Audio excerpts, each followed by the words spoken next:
Okay, I want to do just a little more with this clown here. I'm going through the video with Rich and I'm breaking it down, and I saw something here. I just, I wanted to stop. I make my videos so I can communicate with the groups. I'm not here to get 10 million views. I could care less about that. I know that my group members look at my videos, and when people ask me questions about the Darlie Routier case, I just tell them a video. That's, this, but this one here, okay?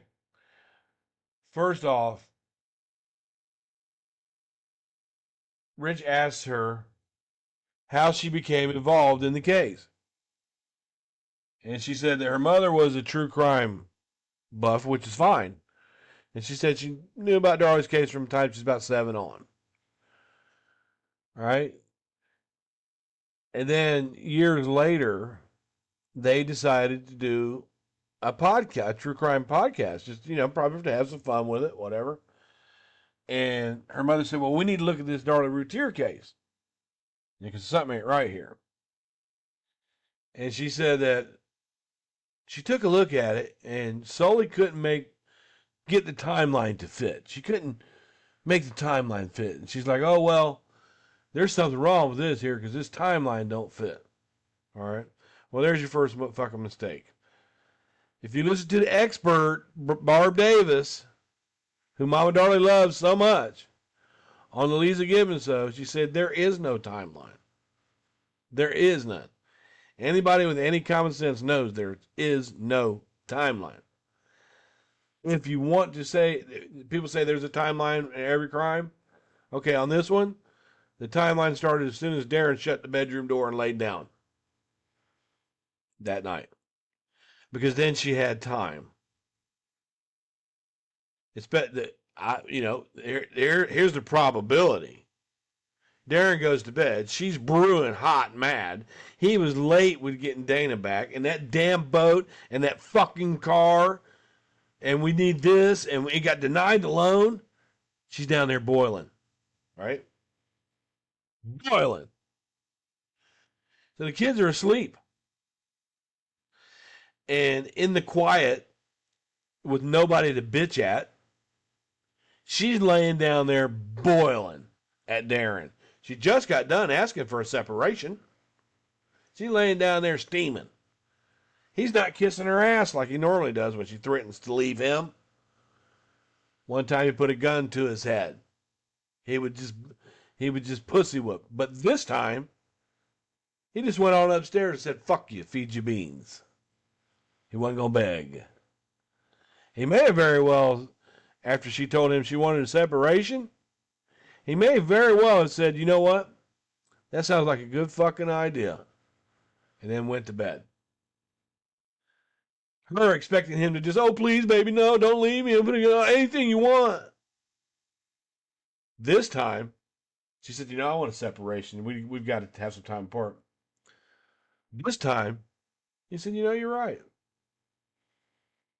She wasn't expecting that. She's mad about the boat. She's mad about the car. She's mad about the loan that they couldn't get. Trying to get the $10,000, $12,000 in debt. Can't even make their minimum payments on their credit cards. So she's down there boiling, steaming mad, just on that couch going, that motherfucker. And nobody to yell at. You know what? I'm going to show him. I'll fucking show him. So she gets her ass up off that couch. And she goes to get that serrated knife out of the block. Because you've got to make it look like somebody broke in, but quietly broke in. It's not like somebody can kick in the door because Darren will wake up. She can't find anything down there, so she gets the serrated knife out of the block. Her boys are asleep on the floor. Behind her couch is a sliding glass door. Darlie slips out that sliding glass door and cuts that screen from the outside because she does watch Forensic Files. She did watch Law and Order. She had a little bit of idea of how crime scenes need to look.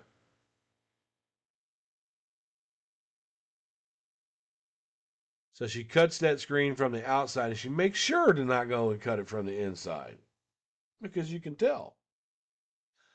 There's only one other way that she could have done it from the inside to make it look like the outside, and that would be to poke the serrated knife through, and when it goes all the way through, the handle all the way through, turn it around and bring it down. It's my understanding that Charles Lynch testified that that screen was cut from the outside with a serrated knife. If anybody knows anything different on that one, please, correct me. I love it when people correct me because that makes me learn. I don't go, yeah, blah, blah, blah, unless they're totally wrong. Most of the time I go, you know what? I didn't know that. Now I know it. I put that in the bank. I take that information and I put it in the bank because I want my Darlie Facts account to be fucking full like Donald Trump's. So, but I think that she slipped out the door and went along the back wall and cut that screen. It's only a few feet from the behind her couch. And she comes back in. She's getting a little hyped up. She's working herself up to do something. She puts that serrated. Remember, she puts that serrated knife back in the block. Remember, this is not the first time that Darlie has allegedly said a man tried to attack her and sexually assault her. It's not the first time. People think this is the first time she had this intruder story. There's another intruder story. He wasn't trying to intrude in her house the last time. He was trying to intrude into her vajayjay the last time, according to her. Went Darren's graduation party, and there is a lot of confirmation of this. There was somebody that testified to it, or somebody that came in the group and said something. But Darren's graduation party, everybody's really happy for Darren. It was all about Darren. And she didn't feel like she was getting the attention that she needed on herself. So she picked a tiff with Darren and decided she was going to walk home. All right? But she comes back 30 minutes later crying and freaking out, saying some man came after her and blah, blah, blah, blah, blah. It's not the first time, the intruder story. Oh, poor Darlie, And so she cuts that screen from the outside. She comes back in. She's still boiling. She's going to do something. The screen being cut is like the hugest part of the staging. So she wants to use the knife. She says, you know what? I'm just going to kill these kids. I'm going to kill myself. And then Darren can live with that. He wasn't trying to set him up for the crime or anything like that. Because if she's dead, she wouldn't care if they knew she did that to her boys and then herself. Darren would just walk into, okay, you lost everything, asshole. Spousal revenge, filicide gone wrong.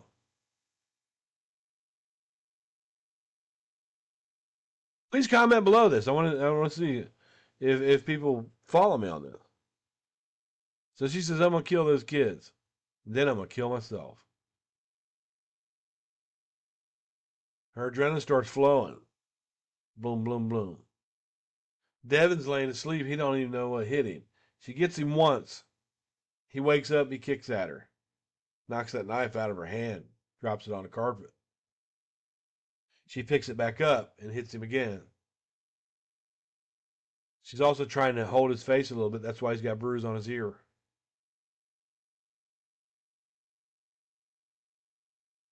Damon hears this. And he sees what's happening. So he gets up and tries to go to Daddy. Which is why he was stabbed in the back. He wanted to head up. Well, Mommy's freaking out, so Daddy's over here. That's why they found him near the wall that leads to the foyer, that leads to the stairs up to his daddy. I think he got up and walked away. She stuck him a couple times. He falls down. That's where you see his pant print on the ground. Darlie's adrenaline is really pumping now. Oh my God, oh my God, oh my God. Who would do this? You would do this. So Damon falls. She's got that sock on her hand because she was really worried about the fingerprints. At this point, she's worried about getting rid of that sock. All right? It doesn't have any of her blood on it, and if an intruder would have had that sock on their hand, you would expect to see Darlie's blood. You would have to see Darlie's blood. And it's not there. So she's wanting to get rid of the sock. She puts the knife down on the counter. She goes to the front door. She slips on Darren Routier's Reeboks, in my opinion, and goes around. She walks that sock down the alley. She doesn't run. She just walks. She doesn't look like she's outside walking if somebody saw her, which no one did. And she drops it. And she comes back in to the house. She takes off Darren's shoes, and she's got to finish the staging now. Darren's unaware his kids have been attacked. Now, she goes to the sink. She may have put that sock down there to make it look like someone came in there and killed all of them, and it's Darren that did it. She may have, but she goes to the sink. She does a couple practice rounds on her shirt. That's why you have the 4 holes in the Victoria's Secret on the shoulder part of it. The one expert testified that it looked like someone was practicing. Then we believe that she pulled on her neck a little bit. She pulled on it with the dominant hand, and used the knife with her non-dominant hand to make the slices. She got about halfway through, and it fucking hurt. Oh, Jesus. She stops for a minute. And then she looks over and sees Damon's crawling across the Roman room and towards the stairs. She stops right there, and she goes over, and there's blood spots of Darlie's standing over Damon while she's actively bleeding. She just cut her neck. Then she gives it to him again. Boom, boom. Now her adrenaline's really flowing, because any serial killer, any killer will tell you that when you kill, it starts to flow. The adrenaline. She goes back over to the sink. She does that little cut and a little poke at her shoulder, a little poke at her arm. Right? She looks around a little bit. She smacks the glass out of the wine rack, and then she starts screaming because she knows she has to call 911. Darlie's not stupid. Look at all these people she's got fooled. She knows she has to call 911. If you watch crime shows back then, people know that there's been times, well, this person's been dead for 3 hours. Why did you call 911 so late? So she knows she's got to call immediately. Right? Or she may be really concerned with her own fucking wound. She probably might not have been planning on calling at all because she'd be dead. Something happened to stop that. Suicide. That suicide that she wrote about 3 weeks and some change before these murders.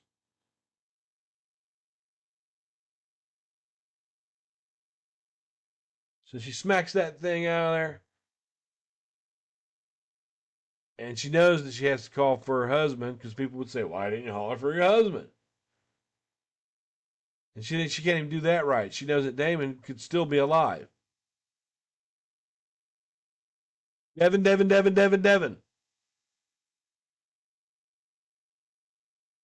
She led Darren to Devin because she knew that there was a chance that Damon could still be alive.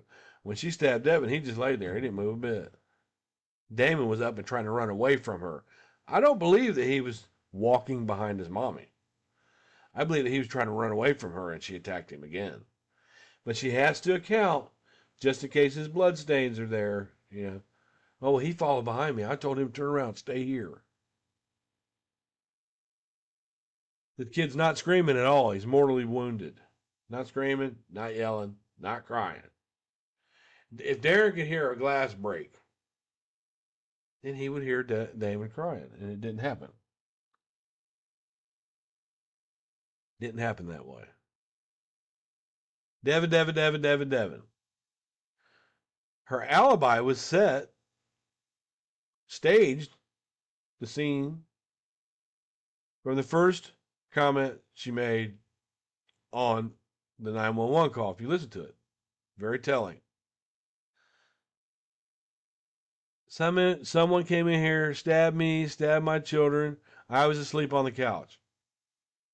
Right off the rip. It wasn't me, it was someone. And it wasn't me because I was asleep. Stabbed me, I'm a victim. First. Me. Me. Stabbed me. Stabbed my children. All through that. If you really listen to that, she might as well say, well, I didn't do shit. She might as well call 911 and say, hey, my kids are stabbed and I didn't do anything. It wasn't me. I was asleep. Who could have done this? Who could have done this? Somebody who intentionally came in here and did this. We got to find out who did this, Darren. There's too much preoccupation with that. Of course, you'd be worried about who did it. But that is not the time to worry about who did it. The thing to worry about is not placing a towel on your fucking son's back. The thing to worry about at that second, the most important thing, was to help those babies. And then you can figure it out. Darlie just stood there. Now, I don't give a damn what any of these people say. I believe the first responders who have no reason to lie, who said that Darlie was standing at the end of that bar, pressing that towel up against her own neck. No one saw Darlie over there by helping with Devin. No one. As a matter of fact, at one point when the paramedics took over, Darren and Darlie were standing behind the couch, kind of just whispering to each other.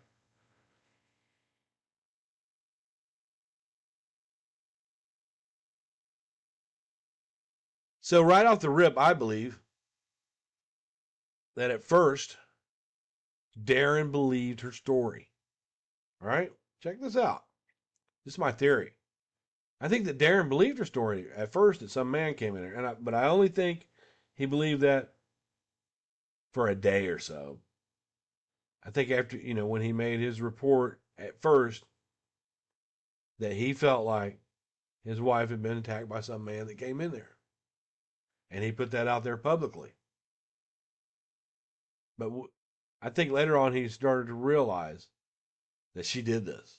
But he's already told the public that she didn't. And he's got another son that he doesn't want him to think his mother is a baby killer. And two, he had already made statements. If he was to go back on those statements, he could be held complicit. So he had to stay with it. If Darlie was to say, you know what, I've been lying this whole time, it was my husband Darren, I was trying to protect him, that wouldn't get her out of prison. That would just put him in prison. Think about it. But anywho. It went really well. So basically, SNHU, they reached out to us, me and my mom, through kitchen table research. Wow. Go look at her channel, Kitchen Table Research.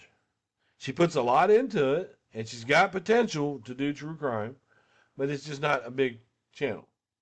Mine would be bigger if I would slow down and script things and not swear so much.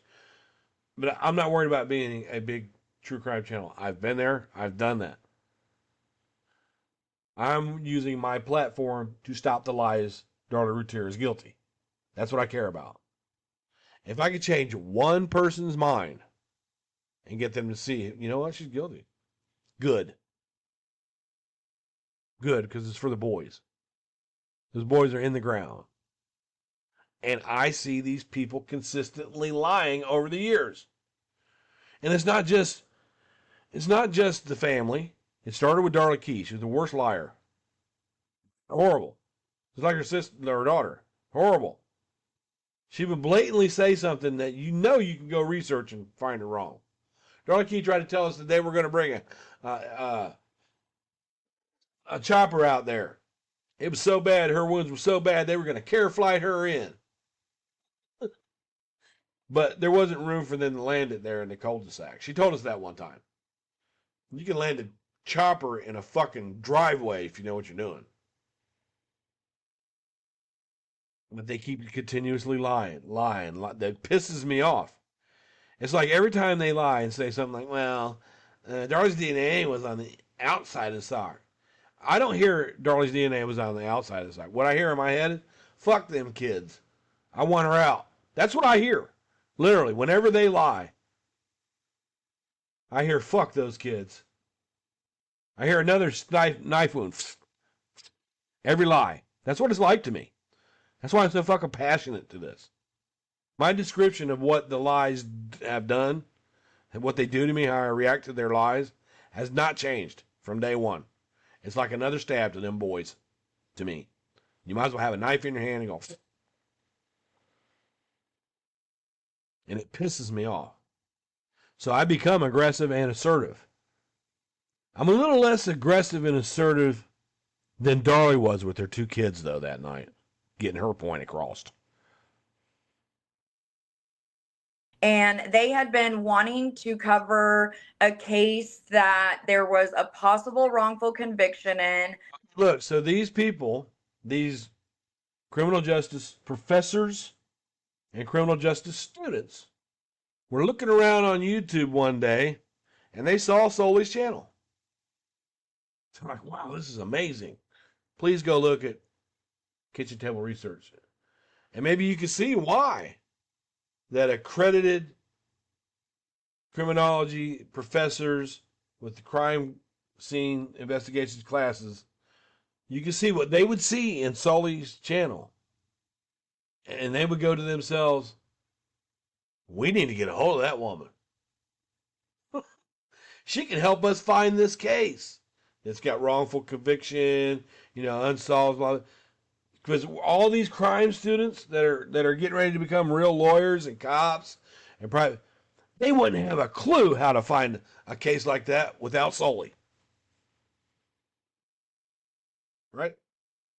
They wouldn't go look at the free Darlie channel that's got hundreds of thousands of views. They wouldn't. SULLY. They were all sitting around. And she said they reached her through. Now, I was let her talk. Either a botched investigation or where they believed new testing and forensic techniques could be used to help the case. They really wanted something that the Innocence Project had even worked in a highly controversial case. And they needed SULLY that they don't know, that isn't a student, that has a channel called Kitchen Table Research. Some college professor out there somewhere was looking at her channel going, we need to get a hold of this chick. She can help us a lot. Even though we can't find this ourselves. By doing a simple Google search, says, wrongful conviction, botched investigation, boom. That's all you have to do. There's several cases that'll come up right off the bat. Just type it in. Wrongful conviction, botched investigation. You needed SULLY for that. Because by God, they are so impressed with her channel. Go look at her channel. You can see why they'd be so impressed with it. And so I think they found our work and looked at Darlie's case. And really, it was SNHU that put all the work together. And me and I actually worked on the prosecution side. My mom helped with the defense. She said SNHU put all the work together. defense side, and just getting people the resources that they needed if they were looking for something in testimony. But, it was the school that put all of that together. And then we were only allowed to use what was used or had gone through the court system. So a lot of information came out of the 1997 trial. And then anything on the defense's side that we used was found through her appeals. And so that was the conditions around the case, is that she used everything in defense, not based on the trial, but based on the appeals. You see how biased that is? If you're doing a mock trial based on a real trial, you're not going to divert from that trial and go into the appeal process. That's not a mock trial. That's somebody investigating a case. That's what that is. Because how do you do a mock trial?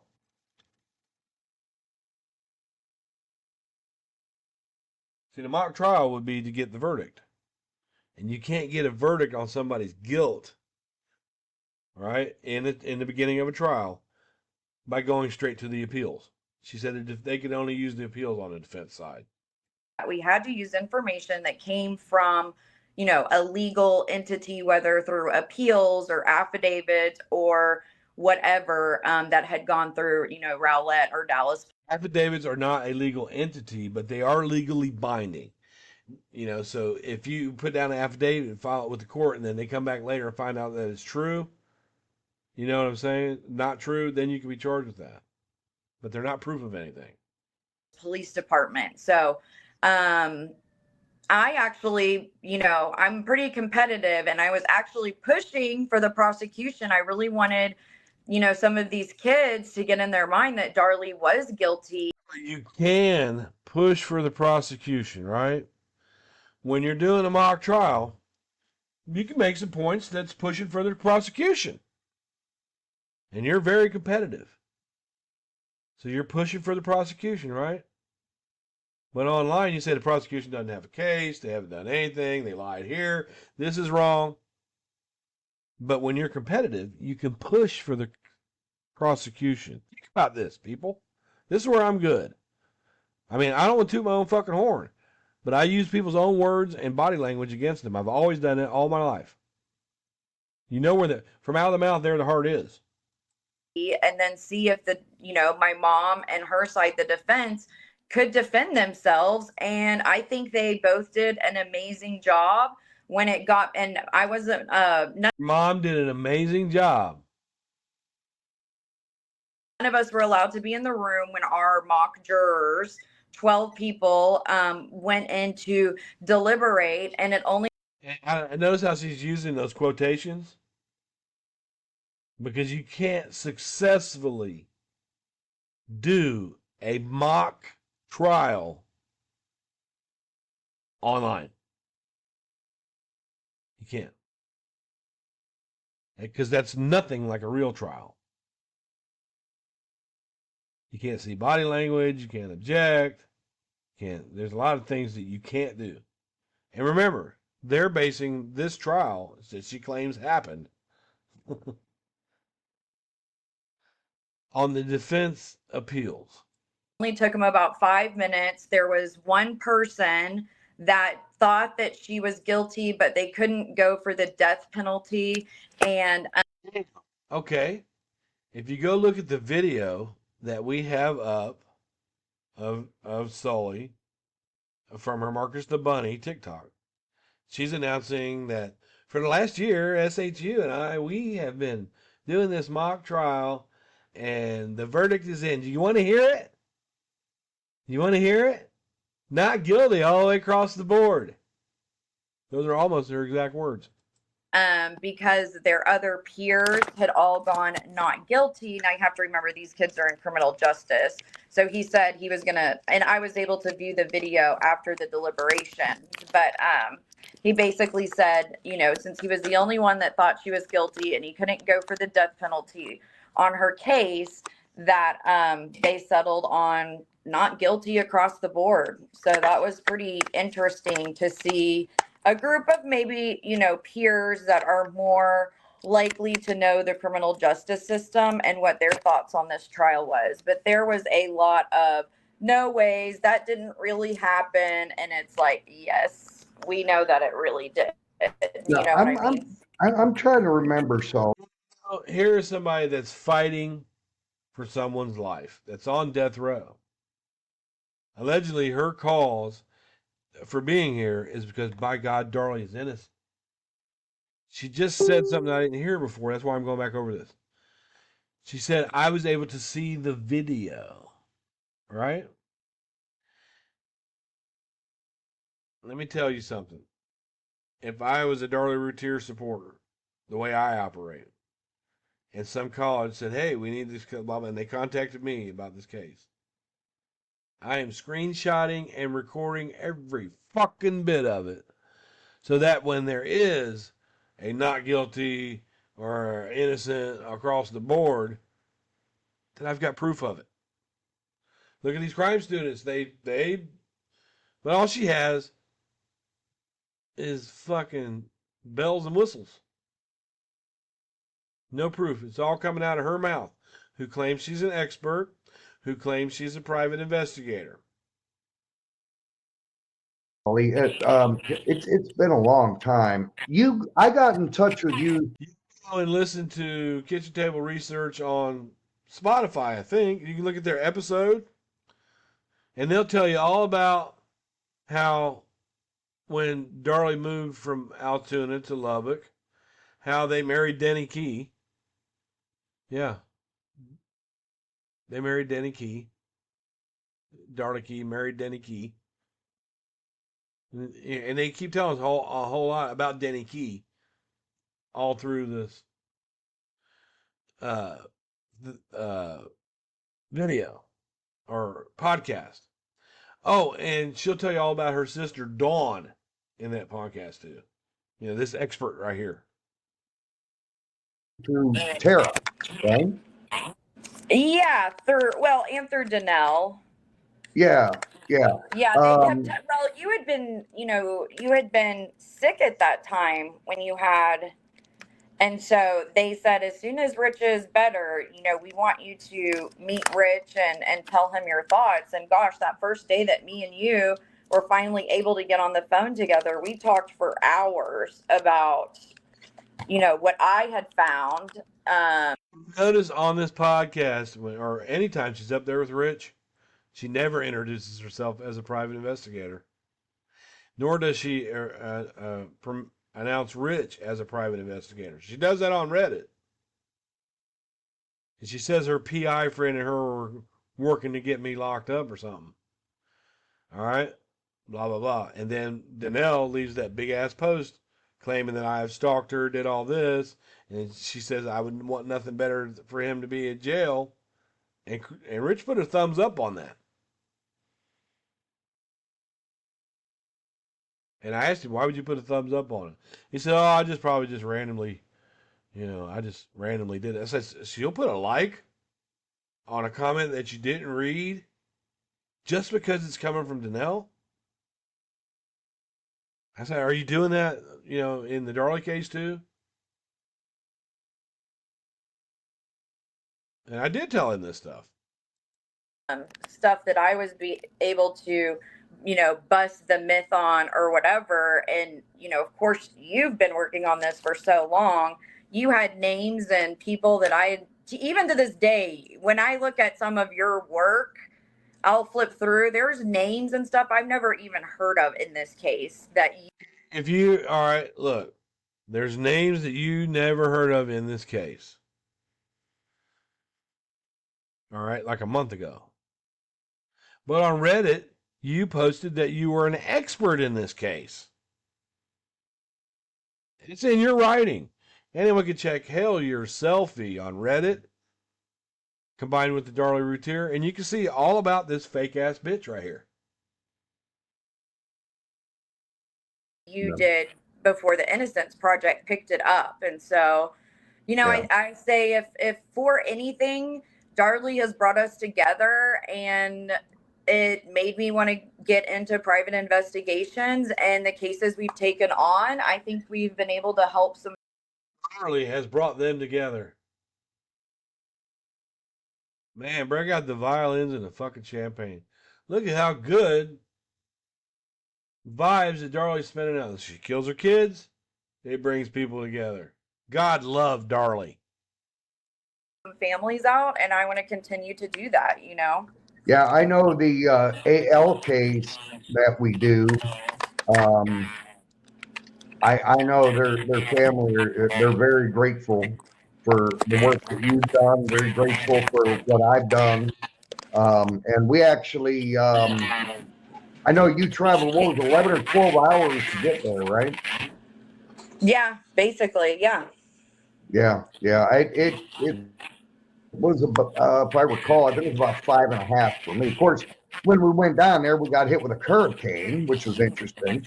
Yeah, So, that was a very interesting trip.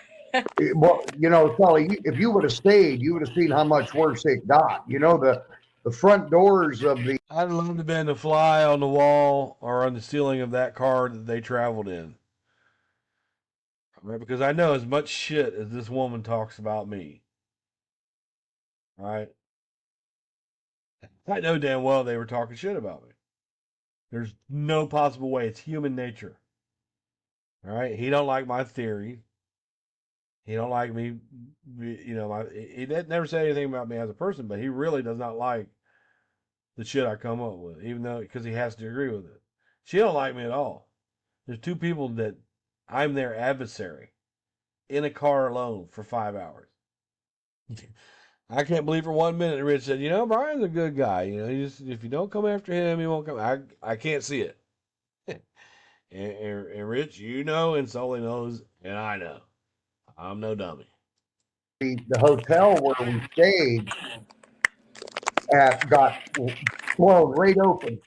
And I was only about maybe 50, 60 foot from the door when they got ripped open. Like, it's pretty wild. I was actually talking to my mother on the phone, and I told my mother, I said, I'm gonna try to skip on out of here, as soon as I can. My mother said, you better stay put till that thing starts. Mom, there's no power. It's so hot and humid. There's nothing to eat, and it's pitch black. Yeah. So we did It's an interesting story and all, but what's it got to do with Darlie being innocent? leave in the midst of the hurricane, just like you did, but you got a little bit further ahead of it than I did. I actually drove through the eye wall and everything. Are those glasses that she has on right there? Look at Hell Your Selfie on Reddit. And she told everybody on Reddit that those glasses that she is wearing cost $20,000. And I just couldn't make it home. I had to stop and get a hotel. I made about 200 miles home, and I had to stop and get a hotel room. I couldn't you make guys it. were heading in a different direction than I was. I was headed away. Yeah, you were heading away straight from it. into I was going right with the track of the storm. Exactly. So that was an interesting weekend, but we did get a lot accomplished that Yeah, we weekend, did. and it was very interesting to say the least. I'll definitely. I'd like to know what you get accomplished by traveling down to meet with some people that went through something. Why don't you tell your group, your subs, about your investigative skills, what you got accomplished, because a lot of times your subs can help you. My subs are very valuable to me, and I do learn from them. But I wouldn't learn from them if I wouldn't put it out and say, this is what I'm doing here, I've done this here. You need other people's input. I would be so proud of my work and my accomplishments in a crime case that I would post it. I posted every word of my son's trial, every document that I got a hold of, all of it. That's how you do true crime. Definitely say I'll never forget that. Yeah, that was pretty interesting. You panicked pretty bad during that, Anna. I mean, when I woke up at about 3 or 4 in the morning to use the restroom and the lights were off and my phone hadn't charged, I thought, and it sounded like, the roof was getting ripped off. I thought, if I don't get out of here now, and I looked at the weather and I could go in between two bands, but like I said, I was headed way west. You guys were. I just wonder. I mean, she's got a husband. I just wonder where, while she was out being a private investigator, not making any money on it, with another guy, which by itself is no big deal, really. It should be, what, 19, 11, so many hours, 24 hours? Where's your kid while you're doing this? You put your kid off on your husband? So you can go play detective? Were falling almost straight up the eye. Yeah, north. You Yeah. know, going more northeast, and so yeah. Yeah, because I had gotten up, and I know it was after daybreak because it was late outside, but I had gotten up and Darlie is so innocent that they have nothing to talk about except for her being innocent. They've got so much on her being innocent. It would take them forever to get through a video. They've got so much on her innocence. noticed that the power was out and it was real hot in the room. There was no AC, obviously. And I'm like, shit. I remember trying to get a hold of you. You already left. You tore out I of was there. like, I'm home. I'm already home. Yeah. So, Well, but I anyway. just had to drive to Austin because that's where, you know, my family was. So for me to get from Dallas or from Houston over to Austin's a lot different than trying to get from Houston all the way up to Dallas. That's I think it's about 4 hours. a different. Yeah, that was pretty crazy there for a minute because I had never been in a hurricane before, and so that was the first Yeah, hurricane. see, I have, and I was like, power, like you said. Like two sparrows in a hurricane, trying to find their way. Power's out, air conditioning's going to be out. We're not going to be able to If charge you remember, phones. if you remember, the damn thing was supposed to miss us and go around the Houston area, and right at the last minute, it shifted direction and come right over us.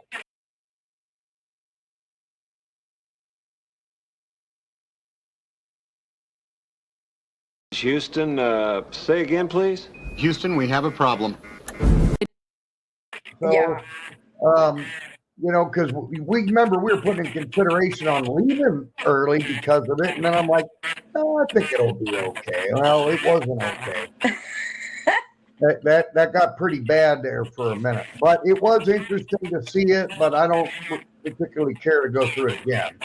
Yeah, that's a one. So- That's something you only want to do once in this. All this overwhelming evidence of Darlie's innocence. I can see why they wouldn't have anything else to talk about on their podcast except for Darlie's innocence. They've got so much of it. You know. This life, hopefully. Right.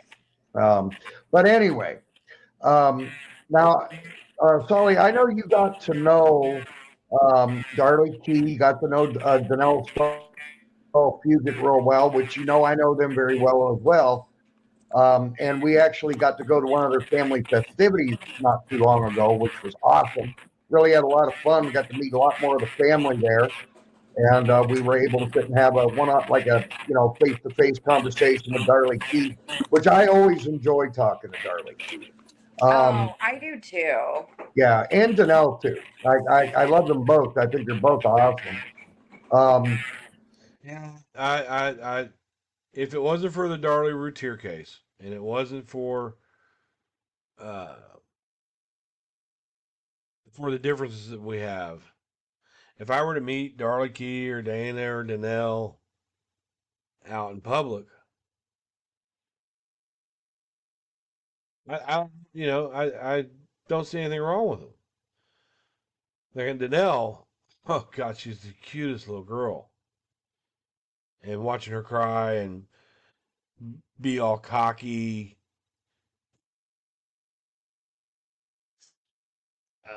talking about her sister, was cool to me. I don't think they're bad people. I think they're in this fucking world that their daughter and sister put them in that they can't swim out. It's like they're in quicksand. And they're trying to come out of it. And as they're struggling to come out of it, they're sinking further and further and further into the quicksand. And that was really a good time. I was so glad that I was invited to that, and I'm glad that I went. And I think you enjoyed it too. Oh, of course. Me and Mikey had so much fun. And she claims that she doesn't put her boy on social media, but there she is mentioning him. Yeah. Yeah, I still got those pictures that you took of me, Bonnie, and Mikey at that Cake. party. Yeah. Yeah. Okay, but anyway, we're gonna get going here. Well, if she gave you pictures of you and her boy at the party, why would you get rid of them? Why would you have to say, I still have them? That's just you saying, yeah, I took pictures with your kids. I mean, some of the things you guys say don't make any sense. If somebody gave me a picture of me and my wife and their kid, I would just keep it. You said you still have it, which means you didn't get rid of it. Good. Here with the interview because Sully had asked for some things to get posted, some pictures and some evidence and different various things. And we're gonna, me and Sully, They call what they do on this evidence. you didn't tell me what you wanted to discuss on this stuff necessarily. So I'm going to let her take it away, and if there's anything I can add into it, I will. So we'll go ahead and we'll start with the first one. Oh, so he gave her the floor. He just said, he's just going to let her go. Okay, I see. Sully, and I hope that I have this in the correct order as you requested. I think I do. I think so. That buzzing that you hear is not coming from me or coming from Rich. It's coming from Dumbass's headphones. Yeah, we'll be All fine. right. So here we go. Okay, so in my opinion, I feel like over the past, 68 episodes at this point, we have talked about all of 68 episodes, all right? She's going on about 68 episodes. All right, she's been in 2 of them, I think, maybe 3. And it's been Rich's work and Kathy and Tara and Bonnie for the last almost 6 years. But now it's we have composed. Another thing that she does on Rich's channel is she doesn't have any problem with saying the words murder, sexual assault, rape. But on her channel, because she knows that YouTube can hone in on you for that. Her channel, she says schmurder, aid. She doesn't say the word. But on Rich's, she doesn't have enough respect to do that. the physical evidence that is inside of the house, and obviously us and other people that you have interviewed believe that there was an intruder in the house that morning that Devin and Damon were unfortunately murdered. And How she does that? See how she does that, Rich? That means she has no concern for your channel, but she's aware on hers. If YouTube can randomly, come in and it makes your views go down and everything else if you say words like that. That's why I don't give views like I used to. See, Rich, you know my other channel, right? I was sometimes aggressive on it, but for the most part, I stayed away from that type of stuff. And I believe that Darlie was actually the target of the attack. So today, Now, this is an investigator. She's a private investigator, right?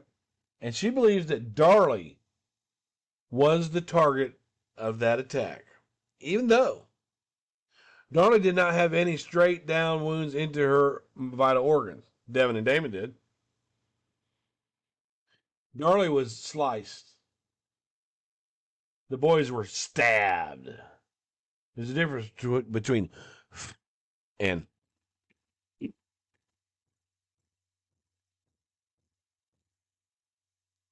I put 10 of them in there for Devin and Damon. today, what I wanted to do, instead of going over more evidence that we've all seen multiple times through multiple different sources, whether through you, Danelle, well, you know, different podcasts and documentaries and such, why don't we start looking at some of the people that were directly involved in this trial and some of the problems, conflicts of interest, and questions that I have. So on this first page that you're showing, this does come into the Rowlett Police Department. I believe it's published January 7th, so the day of or after trial starts. And we'll come back around to it. But I know this is hard to see, but you guys can go pull this up. It's, you know, out there on the internet. Just to let you know, Anna, not to interrupt you, I think the other pages Bonnie actually blew up. Okay, perfect. I don't know why. Yes, I don't know why did she show didn't do it on this one, but yeah, I was yeah. gonna say, But go so ahead, please. just looking at this initially, okay, so we see about 4 or 5 lines down that there's a no result on a pubic hair and the root, and then there is a double allele pattern on the facial hair.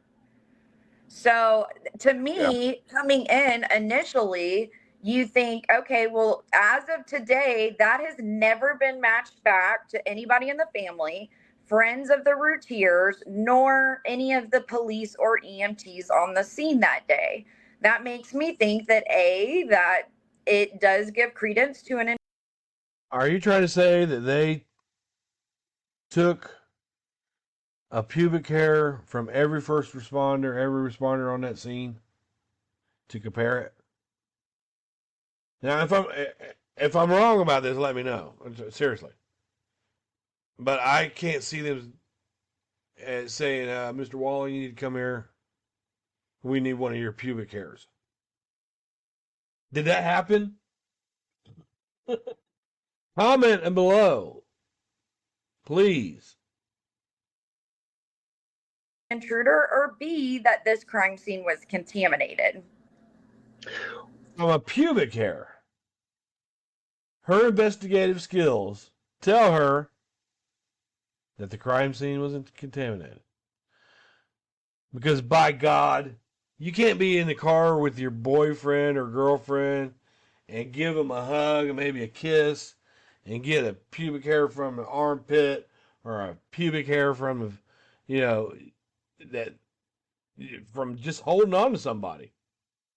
Right? And arm hair could be like a pubic hair. If I'm wrong, let me know. Please correct me. I don't care if people get under my comments and correct me. I like it. Just don't be a dick about it.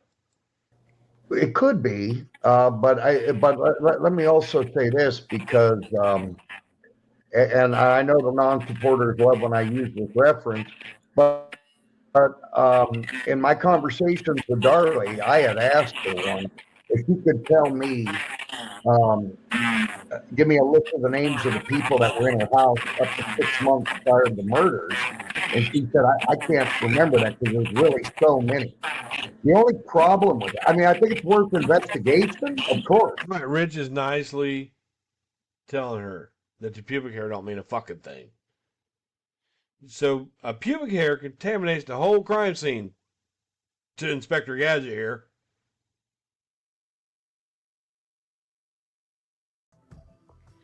I personally believe that U.S. Americans are unable to do so because some people out there in our nation don't have maps, and I believe that our education, like such as in South Africa and the Iraq, everywhere like such as, and I believe that they should, our education over here in the U.S. should help the U.S. or should help South Africa and should help the Iraq and the Asian countries, so we will be able to build up our future for our children.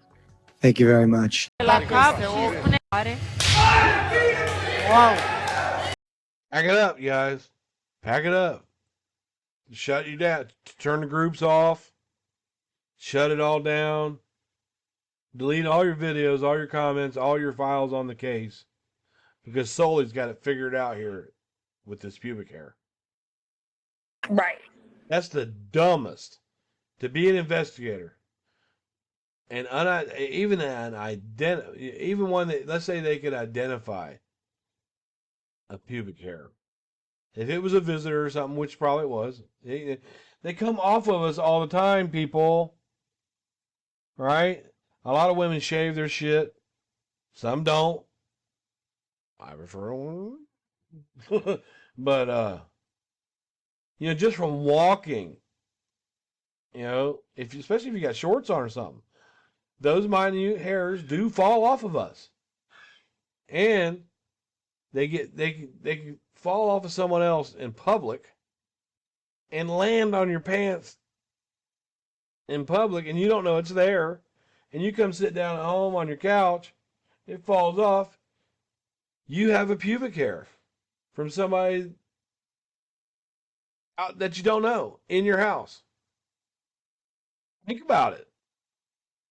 She solved the case, though. But what I'm saying is that could also be anybody, any Tom, Dick, and Harry that could have went in that house for any reason. Literally, when you're discussing a pubic hair,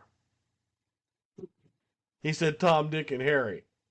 Personally, I don't care how hairy Tom's dick is. Somebody could have even tracked that in. Correct. See, Rich is not dumb. He's being nice. See what I'm saying? Is he's just his approach is just a little bit nicer, But if someone is trying to tell me that this woman did not kill her kids and she's innocent on death row because there was a pubic hair found in the house that wasn't identified, I would have said that's the dumbest fucking shit I've ever heard. Please don't do that. These kids are in the ground, okay? Come on. I won't say, well, he could kind of. No, Rich is just being nice about it. That we have a different style. Car, or it's hard to say. The dog. I mean, dogs can track DNA. From dogs can track DNA. Now she's backtracking. Now she's kind of agreeing with Rich. Yeah, the dog could have brought it in there, but before he started talking, that pubic hair contaminated the scene. But now she's agreeing with him. A neighbor or something, or trash, they walk through trash or something and bring it back into the house. What I do want to state, though, is that these were found near the green couch, and that we have to remember that Darlie and Helena vacuumed that area pretty well that day. So the fact there's two green couches, and again, she said now she's trying to first she tried to agree with him, right? And now she's trying to backtrack and say, well, there was, they did vacuum that day, right? But anybody can look this up. There's an FBI, I can't find it. I was looking for it. But they were talking about evidence found in carpet fibers. And they would run a vacuum over it and then empty it and pick things out and take a look, and then they would run the vacuum over it again and then empty it and take things out, and there'd still be stuff, right? So just because a vacuum cleaner goes over an area, that doesn't mean that there isn't a pubic hair, tied up in the carpet. It doesn't mean that it's going to pick it up the first time or the second time or the third time. that cleaning did take place beforehand and those items are found near the crime scene, like you said, it at least warrants a further investigation. I agree. Okay. They've got this pubic hair. This is all they've got. They come to him with the pubic hair. They say, now find out who it belongs to. With just the pubic hair. How much further fucking investigation can you do? They've had this pubic hair and they haven't investigated it, Joel. Free Darlie. Yeah, I mean, anytime when there's a murder that's this horrendous, when there's uncertainty as to what happened, Tell us. You guys are both private detectives, right? Private investigators, most of you. Tell us what you would do if someone came to you and they wanted to hire you. And they said, we want you to find out who this pubic hair belongs to. How would you do it?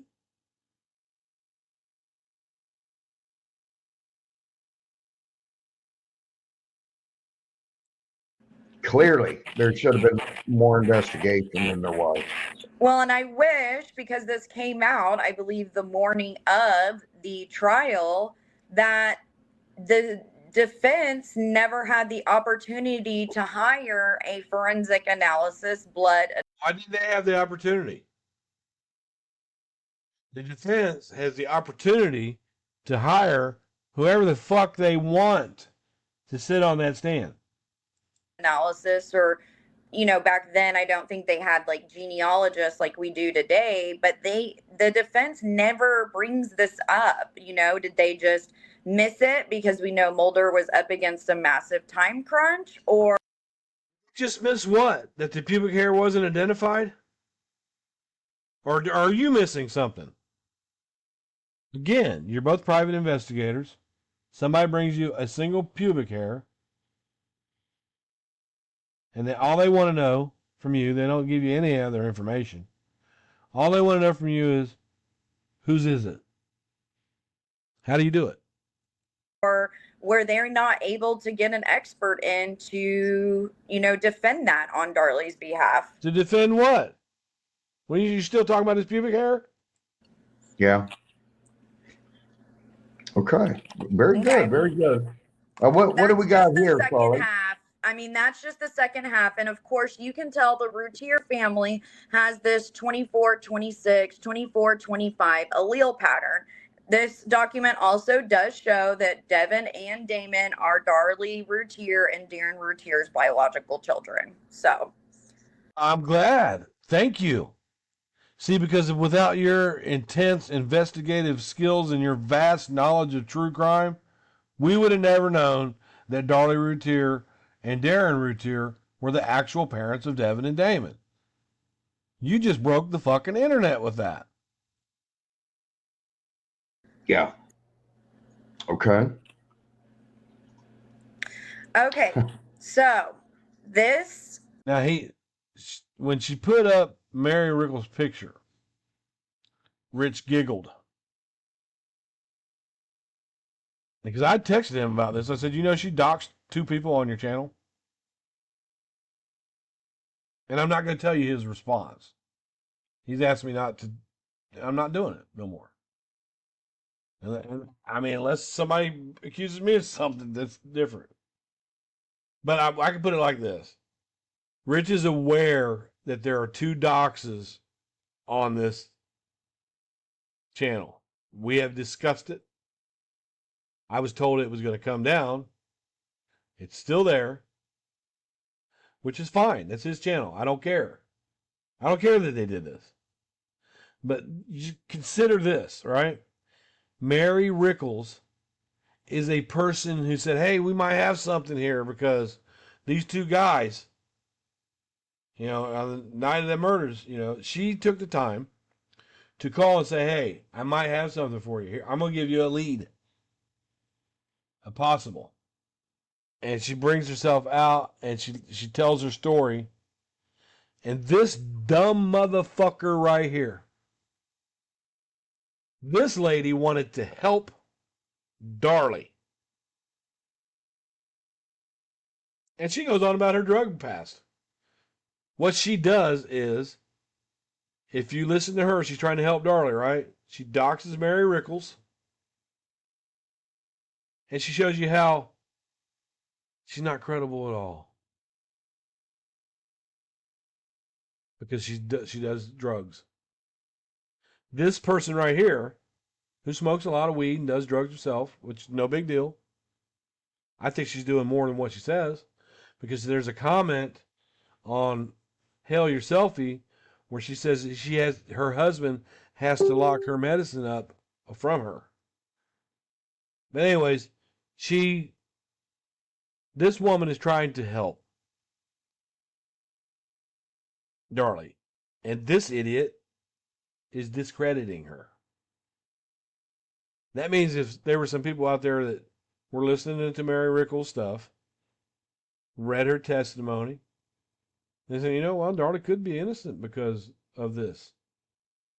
You just killed that. Fucking dumbass.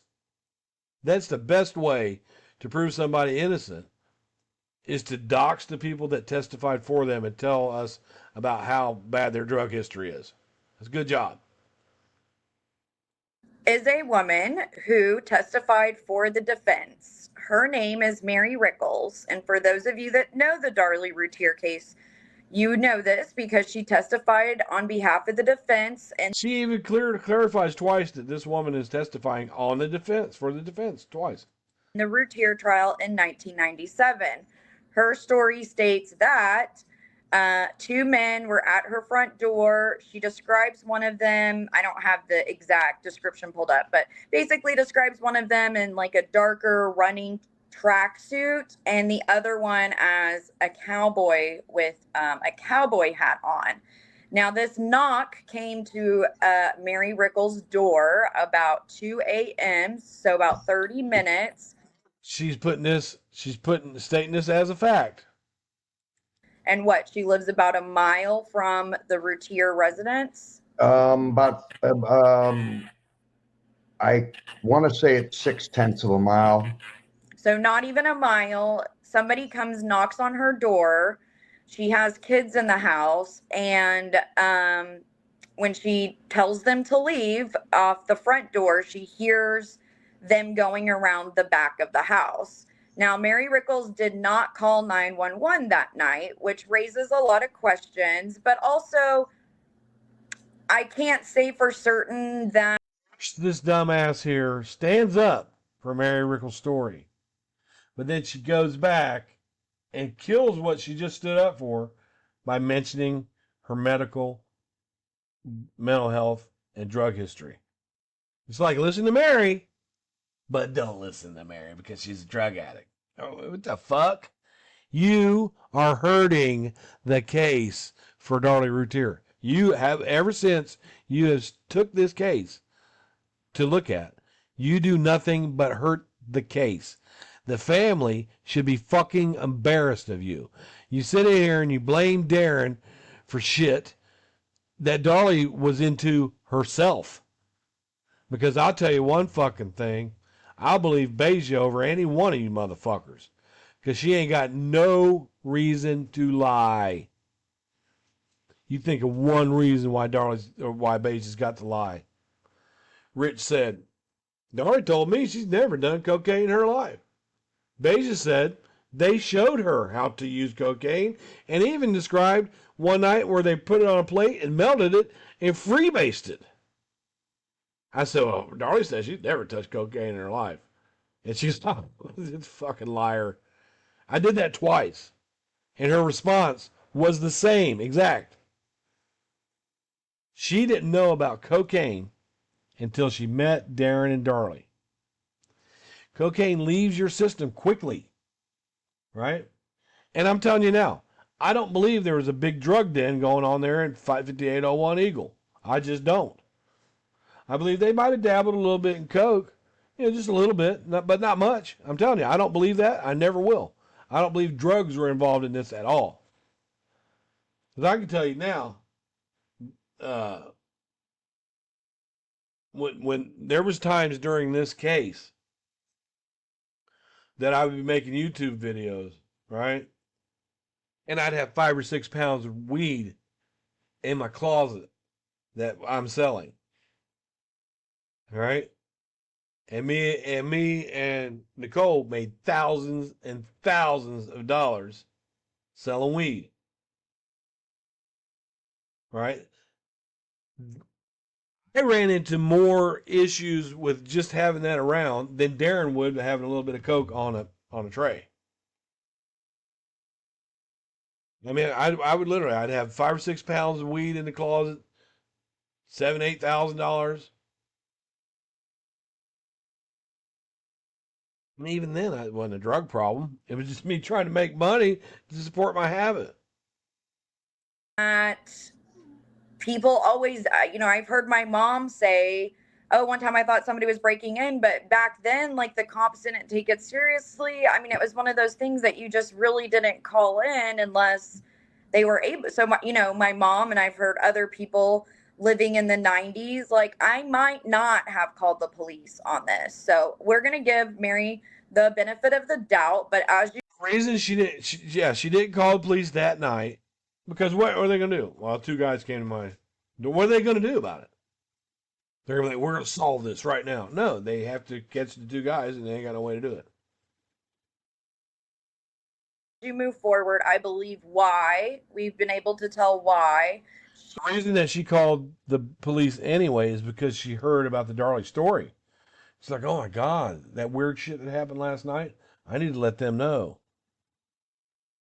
She did not call 911. So when we pull up Mary Rickles, we can see this has people. Now she just went and gave this story about these people that allegedly came towards her house. Then she ends it with, she didn't call 911. And now here she doxes her. Right? And she's got this through Ben Verified. It's got her name. It's got her aliases. It's got her locations. It's got her relatives. She wants you to know all about Mary here. She's related to and the different aliases. She's been married a few times. And Darlie's innocent, y'all. Has had multiple children with her husband. So she does have a large family. And you can see some of her known relatives and her age there. So we can. It's got to do. Look, she's bragging on what you can see. She's bragging on you can see this person's relatives. She's bragging on it. You can see her age. She wants. Why are they not praising her? Move on.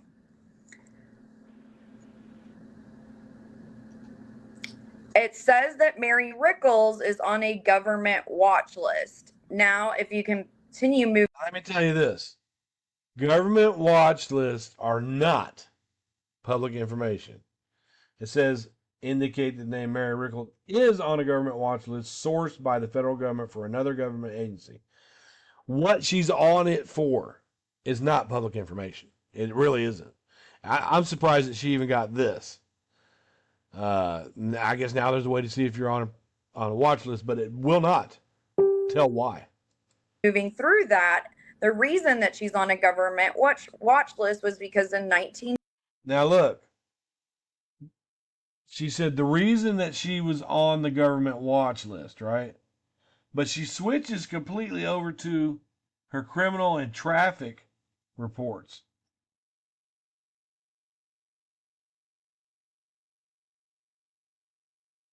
'94, I know this is hard to see, but basically she was stealing prescription pads, had possession of controlled substances, and was using those prescription pads to sell a drug called Forenol, and it was a No, I don't know where she's getting some of it, but I don't know about the drug.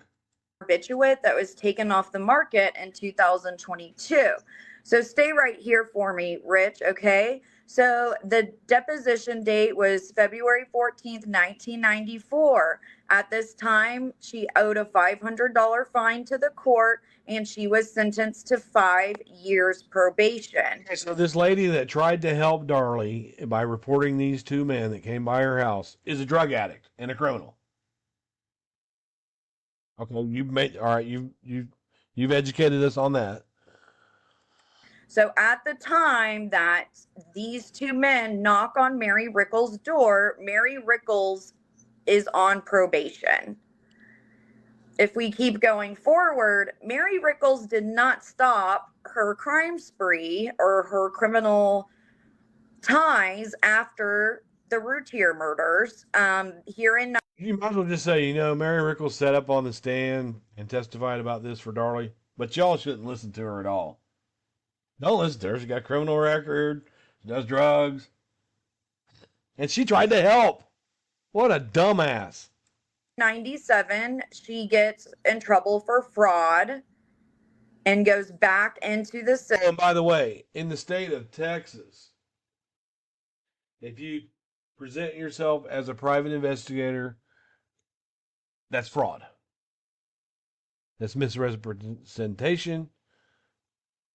That is impersonation. Impersonation is fraud. And you're guilty of that right now. Just like the Bible says, sin is a sin is a sin. Fraud is a fraud is a fraud. But in biblical terms, murder is just as bad as saying taking the Lord's name in vain, because sin is sin is sin. System at the Department of Corrections in 1998 because she would have violated her probation and she was using bogus check writing and things like that to What she's showing does not show none of this. It's just said. Doesn't say incur that fraud charge. Okay, now we're moving on to Barbara Jovell. I tried to pull. Okay, Barbara Jovell. Now, before she says all this stuff, keep in mind, this is someone that loved Darlie. This is someone that loved Devin and Damon. This is someone who saw Darlie's stressors getting worse and worse and worse. And you can check by looking at her diary entries where it was positive, very positive, excellent writing, beautiful. And then there's a gap for about 6 months, and then it's completely negative. My life has been so hard for so long now. Beja saw it elevating. And she told Darren she needs help. She told Darlie to get help. She loved them babies. When they died, she wanted to take her own life. And she spiraled down into some drug addiction because she said that when Devin and Damon died, it was like her family and that she had nothing else to live for. But let's go ahead and talk about her, dumbass. A picture of her, but I think a lot of people have seen what she looks like. And if you do go watch the Silly String video, she is in that. Yeah, they know that she's in the video because I've been saying that for years, holding up Drake's arms. But let me show you here, investigator. This is Beja. She's 70 years old now. This is her old Facebook. She don't use it anymore. And this is Beja. And over the last couple of months, especially since Sully came out and doxed the hell out of her, Beja and I have been able to speak every day.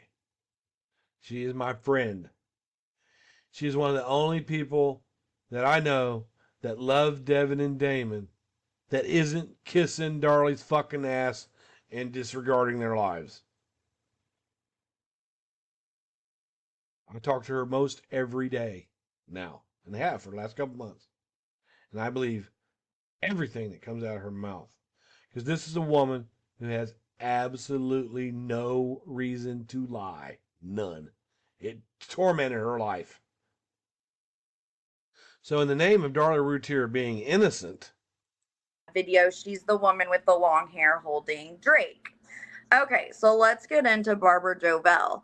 So in 2002, she continues on because we know that in 1996 that she was connected to some organization that was manufacturing and selling drugs. Now, wait a minute, she said 1996, all right? But she doesn't have a record of 1996 here. She's showing September 5, 2002.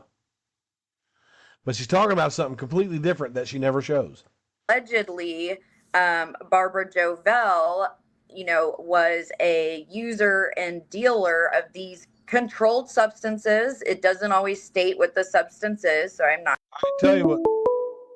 Already is kind of involved in this criminal underworld, and she actually goes in to Luce Derrick at the same time Darlie is being housed there in county jail for the sale of Yeah, she was there at the same time, right? And I talked to her about that. And Darlie was getting an interview, right? You can hear me and Beja talking about this. And Darlie was getting an interview, and Darlie was like, Beja, I need you to say this to the news camera. She goes, she wanted me to lie. All right? Now, she said, no, I'm not doing that. Darlie was, they had their falling out and all that. But in jail, Darlie was still saying, come here, help me with this. Right? Okay? So, Beja said she didn't want anything to do with it. As far as that. No, I'm not talking to them. This takes me back to Mercedes Adams. Right? You can see the clip of Mercedes Adams on the news saying the defense tried to get me to lie. No, Darlie was on top of her. And Mercedes said, no. She told me she saw him walking away. No. Darlie said he was on top of her. That's the same thing that Darlie wanted Beja to say, is that the man was straddling her on top of her. So you just confirmed it. They're right. They were in jail at the same time, and I know that. But Beja has a totally different story from what you're about to fucking say right here, and I believe Beja. hydrocodone. That's true. Yes. Okay. Yeah. So She says this criminal. She's showing things from July 19th, 2002, but she's talking about 1996. She's saying she was involved in this criminal underworld. Beja Jovel broke her fucking back. Okay, she had spinal injury. And along with that spinal injury, they gave her pain medicines. Along with the pain medicines, opioids, there can be an addiction just because of that. Not on top of you love these two little boys and your friend killed them. and we can see now we're going into 2002. She continues. How are you going into 2002? You haven't been anywhere but 2002. I'm not showing what she's putting up here because I don't want to be responsible for doxing someone. When you put up someone's criminal record, and this one happens to have Beja's address in it. When you put up someone's criminal record, that is a form of doxing. She has an arson charge. She has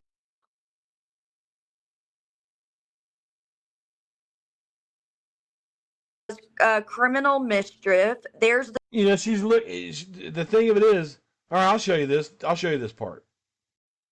drug she was selling, the controlled substance. This is what she's looking at while she's reading this off, and none of this says any of that. Was dihydrocodone. Now, okay, I see it down here. I see this. Okay, right here. Criminal offense committed. Delivering controlled substance. Dihydrocodone. She explains that. And I had back problems in the beginning. When it first started with me, I had these back problems. And I know that my ex-wife, she used to get Vicodins, right? And she didn't like Vicodins because they made her itch, they made her tired, they made her funny. And instead of me going to the doctor when I ran out of methylcarbamol, and I had a weekend, and I ran out and I called her up and I said, "Hey, my back is killing me. Can I have a couple? You got a couple of Vicodins that I can have because they would help with the pain." So I went over and picked it up to her house and got a couple of Vicodins from her. Technically, if the police would have seen her give those to me, she could get in trouble for delivering a controlled substance. And Beja tells me that she went to give somebody some of these, and they told on her. And it's hydrocodone, which is a pain pill. And a lot of times people, when you're older, You know, these young fucks right here wouldn't understand this. You know, it's like if you have back problems, heart problems, trouble problems, you know, pain all the time, you might reach out to your friend. It's like, hey, I ran out of this pain pill. Can you get me a couple to get me by? That's the crime. Delivering it. Which was a Schedule 2 or 3 in July.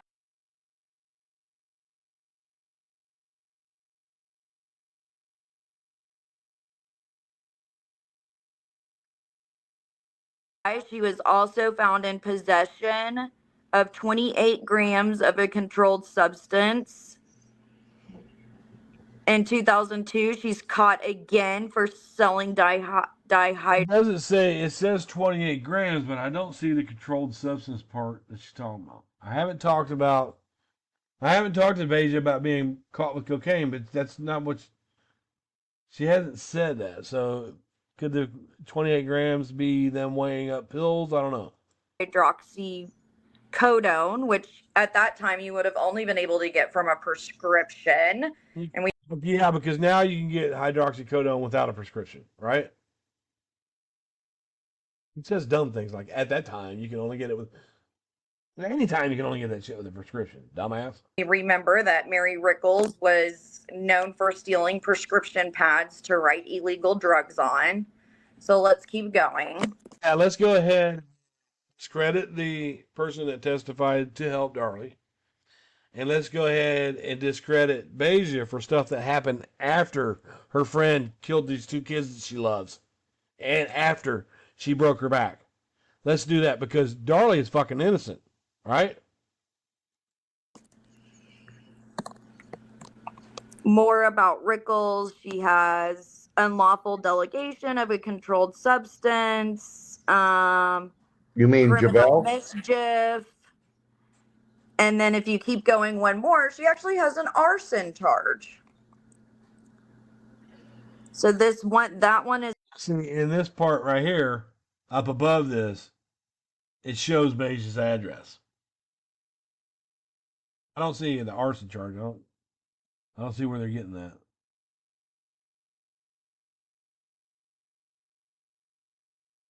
This is a false ID. Like if they pull you over and you give them a fake name, you can get it for that. False information. I don't see anything she's talking about. Is failing to give the correct information or falsifying identification. Class B misdemeanor. You know, like falsifying your information, like, I don't know, Anna Sully KTR works at private investigator. That kind of falsification. Telling people that you're a private investigator when you're not. That kind of shit. Is that what you're talking about here? Demeanor charges filed. Okay, go one more over. So she was put on probation, and that was revoked in 2005 for. Remember, this stuff with Angel Rickles and Mary Rickles, drug problems and health problems, this is all because Darlie's innocent. Some of that. Okay, in 2005, again, she has a deposition for unlawful delivery of controlled substances. You can keep going. See, it doesn't say trafficking, right? She calls her a drug dealer, right? If they felt like she was selling it, they wouldn't have charged her for delivery. They would have charged her for trafficking. Delivery is, yeah, I had this prescription and yeah, I gave some of it to my friend. No, he didn't give me any money. That's what this is. She was selling alprazolam, which would be Xanax, correct? Yeah, you know about what Xanax is, don't you? Mm-hmm. In 2005, and the dihydrocodone. Nothing here says she's selling it, only that she delivered it. It's a huge difference. Okay, so keep going. So then she was sentenced, and then she was paroled.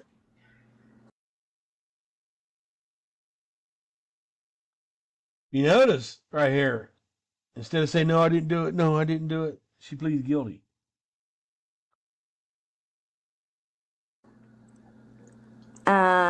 Again, falsifying identification.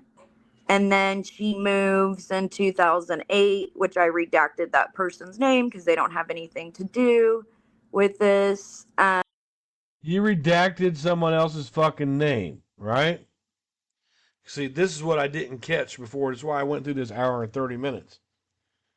She took the time to redact somebody's name that she wanted to protect when it had to do with Sean Beige's record. But right above that was Beige's fucking address, and she didn't cross that out.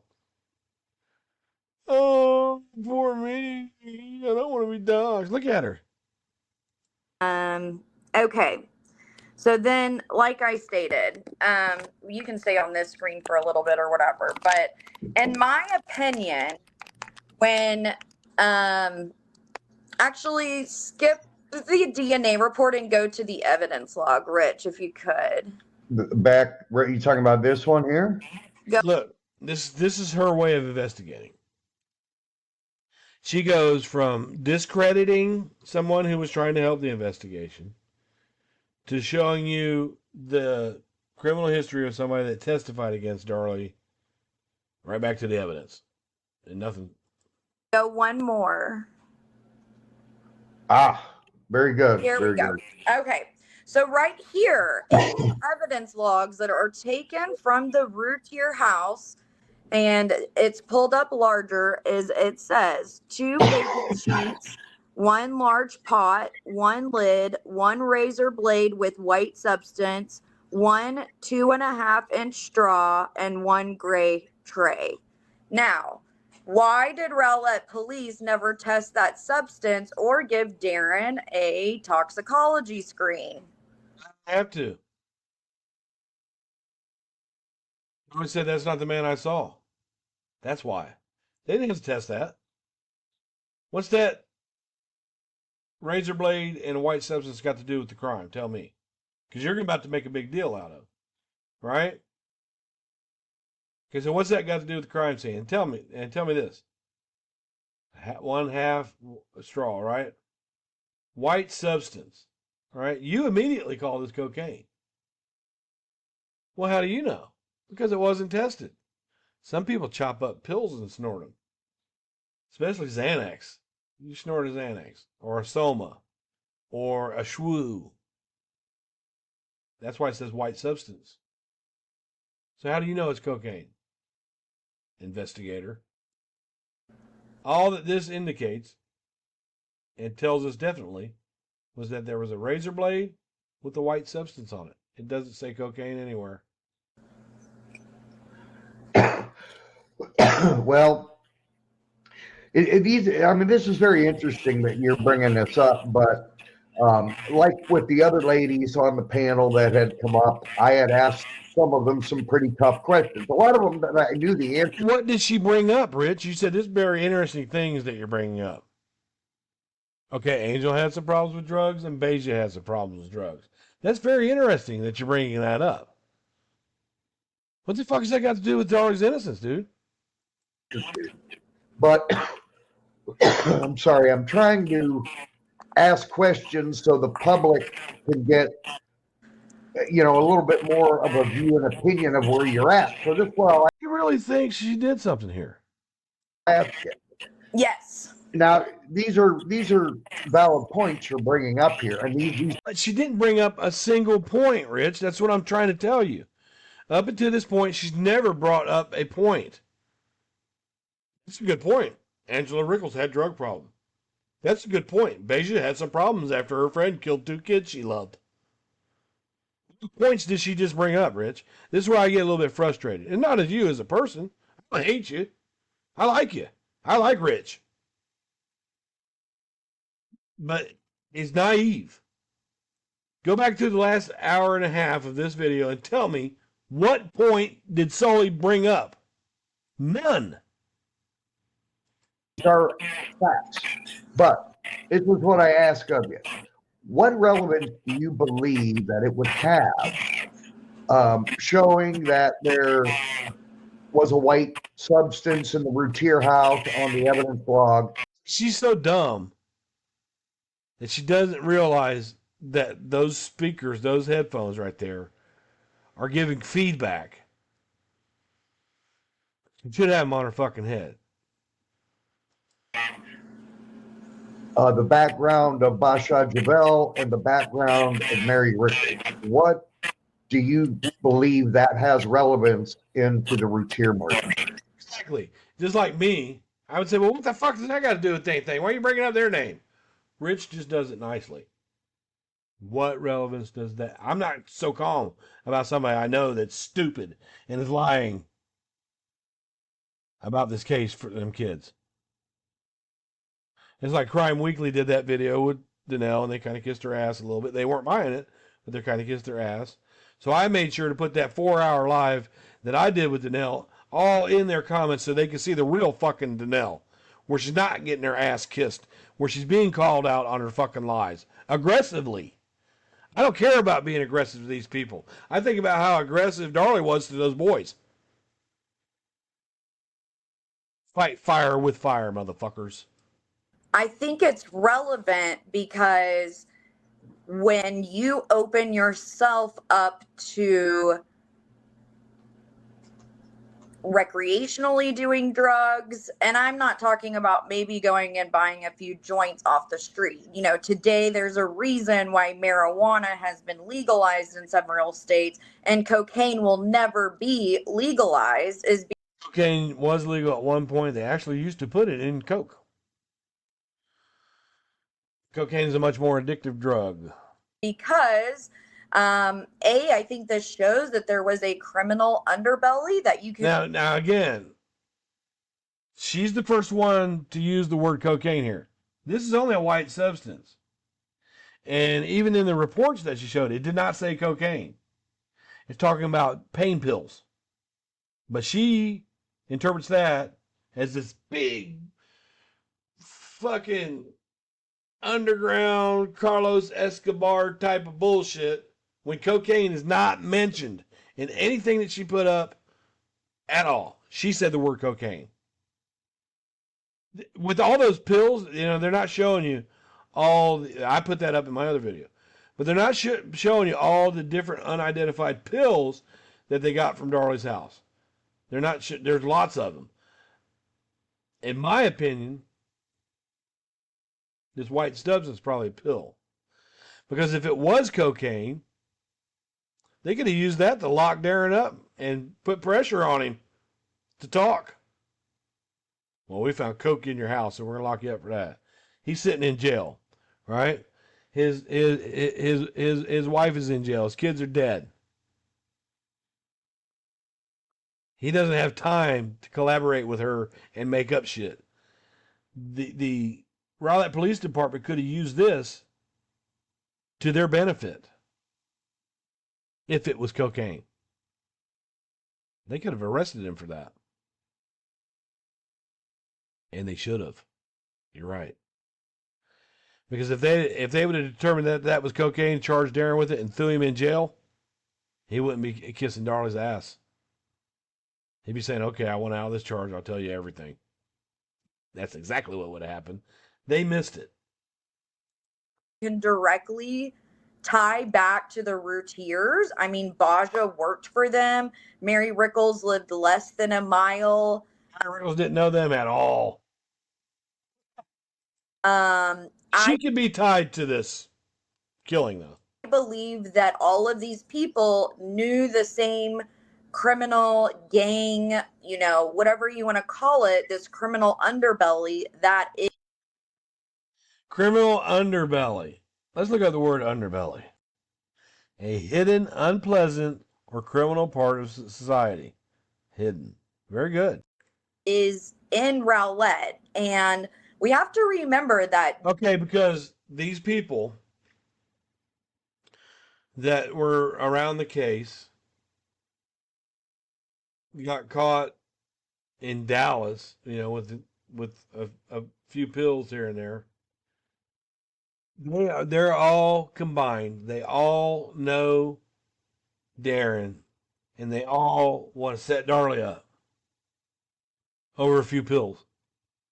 This is a fucking private investigator, Rich. She's an embarrassment. Drugs and crime, do not discriminate. Just because you live in a nice neighborhood or you've got a good job, people can still find their way into addiction. It's got to do with the crime at all. To a world of crime, and like I stated, addiction and drugs don't discriminate, race, gender, socioeconomic. How does this make Darlie look innocent to you? Well, these people could have known it. There's this rowlet underbelly of criminal, blah, blah, blah, blah, blah. Do you see how far out in fucking left field you got to be to come up with shit that makes Darlie look innocent? This don't even make her look innocent, really. Because I know for a fact that Darlie was involved in that cocaine too, dumbasses. I believe Beja. Beja said she was introduced to it by Darlie and Darren on their wedding night. First time she ever saw it. And then there was another time they did it. Things. And so I think the broader question is, how far was Darren into this world? How's it going to be Darren? And look, you went from assuming that's cocaine to assuming that it's Darren's, but it's in Darlie's fucking house. How's she not involved in that? She don't know what her fucking husband's doing? And did he indirectly open up a vulnerability to that family, because he's now going through what I would think organized criminals to The fuck? get a substance like cocaine. And the fact that Said cocaine twice. Okay. Look, anybody who's ever done coke, you might be able to go to Steve's house, he's got a couple grams. You might be able to go buy some from over here, they got a couple grams. But you're not going for a teener or an 8-ball to somebody that's holding on to kilos. If somebody's holding, kilos, big amounts of cocaine, and you come to them for a teener or an 8-ball, they're going to laugh at you. Barbara, who testifies for the prosecution, Mary, who testifies for the defense, these questions are never brought up. I know Barbara Jovel's psychiatric record was brought up, but her drug use was never brought up, nor was. Because you know why her drug use was never brought up, dumbass? Because everything you showed happened after the trial. Fucking idiot.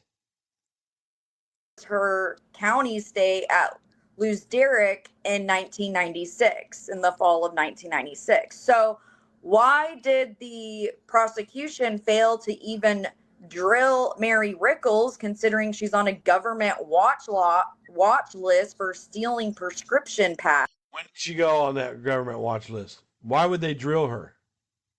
Why?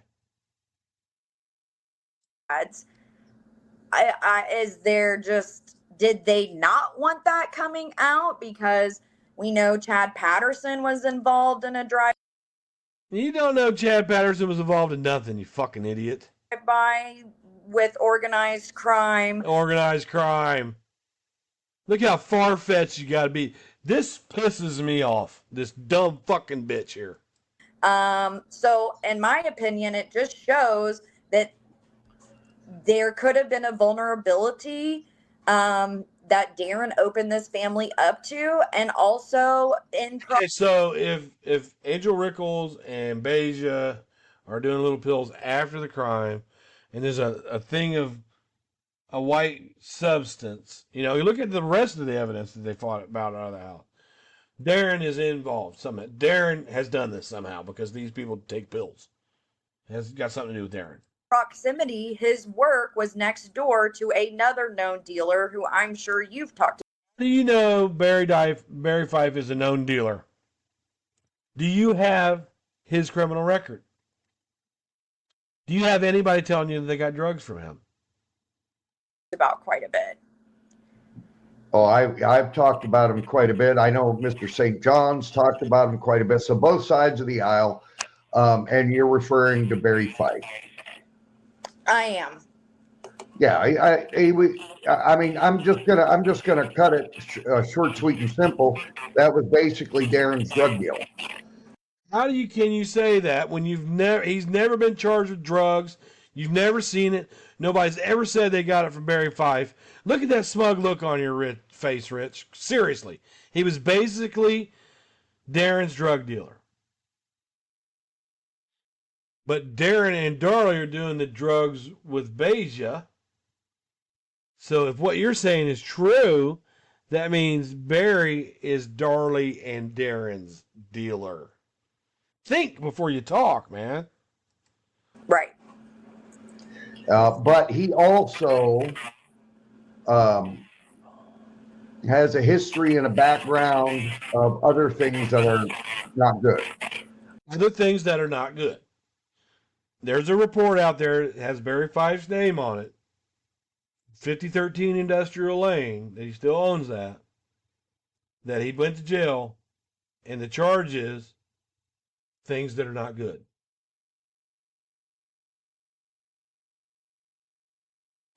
Correct. And I don't know how much further I want to go into that, to be honest. Because you can't. You're not bringing up a record. You're not showing any proof. You're making accusations about this man who is not there to defend himself because Darlie's innocent. It wouldn't make a difference if Barry Fife was selling tons of cocaine. It's got nothing to do with Darlie's case. You have no proof of it. You're just throwing it out there to see if it sticks. When you do things like this, Rich, as much as I like you, I find it very disrespectful to Devin and Damon. You don't realize it. But you're directing everybody away from the person that killed him with this type of dumb shit. Barry Fife was basically his drug dealer.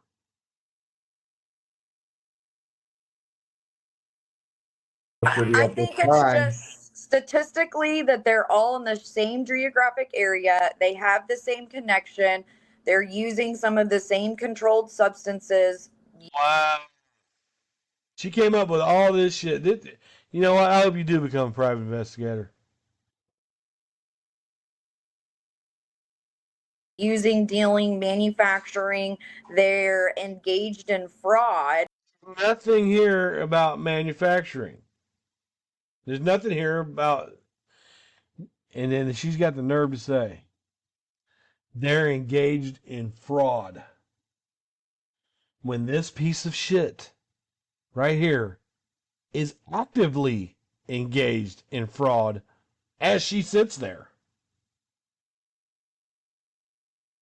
You want everybody to believe that you are a private investigator, and you're not. And that's a fucking crime.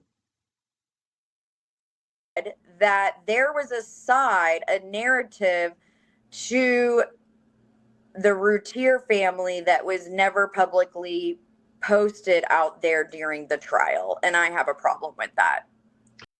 You do? Well, Beja didn't talk about how they freebased cocaine together there in the living room. I don't think they talked about the male stripper that came there. They could have left his pubic hair, by the way, because he danced in the Roman room. Did they bring that up at trial? I don't think so. Look how far off you are.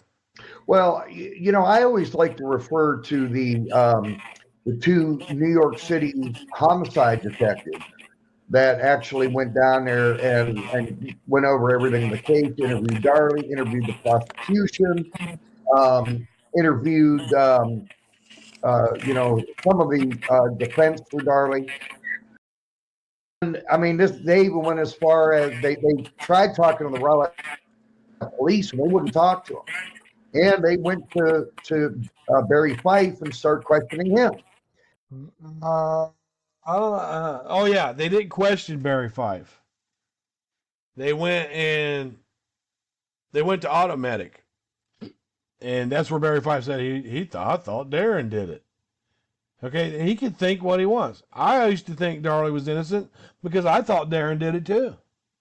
I was even here making myself look stupid by acting like one of these fucking dumbass supporters, like this one. I don't think Rich is a dumbass supporter. I think he's very naive. And Barry Fife told the two New York City homicide detectives that he always believed Darren did it. He said he thinks Darren just snapped and Darren did it. Yes. Darlie Routier. My husband is not the man I saw. Which I don't believe that. I don't either. However, at the end of the episode, both of the two homicide detectives, went back to New York uncertain as to whether or not Darlie was innocent or guilty. They didn't really know. But I also don't think they dug deep enough. But they also weren't getting the cooperation out of the Rowlett Police Department. I don't think they dug into Barry Fife deep enough. Okay, look. I'm about to end this video. On the episode of The Wrong Man, you can see Jack Palance and his other guy, I forget his other, sitting there, and they're talking to another detective. And they're talking about when Jimmy Patterson and Chris Frosch took the fifth on the stand, right? And one detective said, well, in all my years of experience, I've never seen a lead detective plead the fifth in a criminal case. And the other guy said, yeah, me neither. And they left it at that. That's all they said. All right, this is how they left that. Oh my God, they pled the fifth. All right. But they only pled the fifth because the judge suggested it, and the fifth was only on the recording device at the cemetery. Doug Mulder was free to ask them any other question about the case that he wanted to, and he chose not to. See, those detectives didn't know that. Us here on the other end, we knew that. They were trying to make it look like, oh my God, they pled the fifth? You killed those babies, Darlie. You're sitting there and you're lying. Darlie Routier, you killed those kids. That sounded like somebody who wasn't sure to me. Justice for Devin and Damon, y'all. I just wanted to show you how stupid this woman is again.